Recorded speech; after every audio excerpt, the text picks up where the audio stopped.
आज देखील आपण अशाच एका नवीन हेल्दी आणि भन्नाट रेसिपी सहित आलेलो आहोत। तर ज्याचं नाव आहे कोकोनट ज्यूस। चला तर मग या रेसिपीसाठी म्हणजे कोकोनट ज्यूस ह्या रेसिपीसाठी आपल्याला काय काय साहित्य लागेल हे आपण पाहूयात। तर अशा प्रकारे आपण इथे एक शहाळा घेतलेला आहे आणि त्या शहाळ्यातलं जे काही खोबरं होतं ते आपण जिथून घेतलेलं आहे त्या व्यक्तींकडूनच आपण हे काढून आणलेलं आहे, कारण की हे घरी आपल्याला काढता येणार नाही।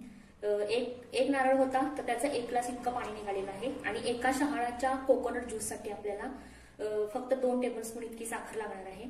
तुम्ही साखर चवीनुसार कमी जास्त करू शकता। तर अशा रीतीने आपल्याला इतकंच फक्त साधन लागणार आहे। कोणी कोणी याच्यामध्ये तयार करत असताना मीठ देखील घालत असतं, मीठ घालतात, कोणी दूध देखील घालत असतात। पण आपल्याला इथे म्हणजे जनरली मी तरी जे काही कोकोनट ज्यूस आहे ते त्याच्या नॅचरल इन्ग्रेडियंट्स मध्येच मी ते बनवते।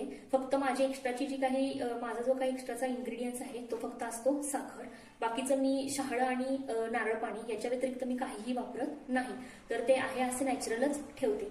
तर चला तर मग हे प्रथम आपण जे शहाळा आहे, शहाळ्याचं जे काही खोबरं आहे हे मस्तपैकी मिक्सरला साखरेसहित घालून बारीक करायचं आहे, पूर्ण बारीक करायचं। आणि बारीक करत असताना जर पाण्याची गरज लागेल म्हणजे लागणारच आहे तर त्यावेळेस आपण हे नारळातलंच पाणी त्याच्यामध्ये घालणार आहोत।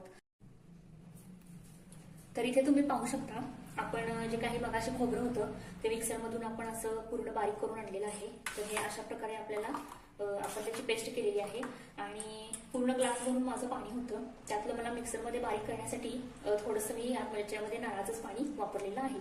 तर अशा प्रकारे थोडीशी साखर घालून नारळाचं पाणी घालून आपण असं त्या खोबऱ्याची पेस्ट बनवलेली आहे। तर ह्याच्यामध्ये आता आपल्याला किती पातळ हवं आहे त्यानुसार आपण लिक्विडची कन्सिस्टन्सी ठेवू शकतो।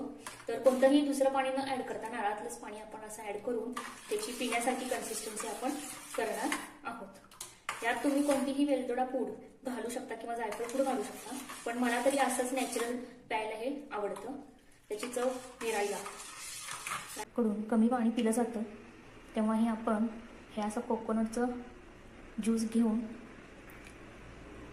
जे काही तहान आहे ते आपण भागवू शकतो। तर हे उन्हाळ्यात आणि थंडीत दोन्ही देखील उपयुक्त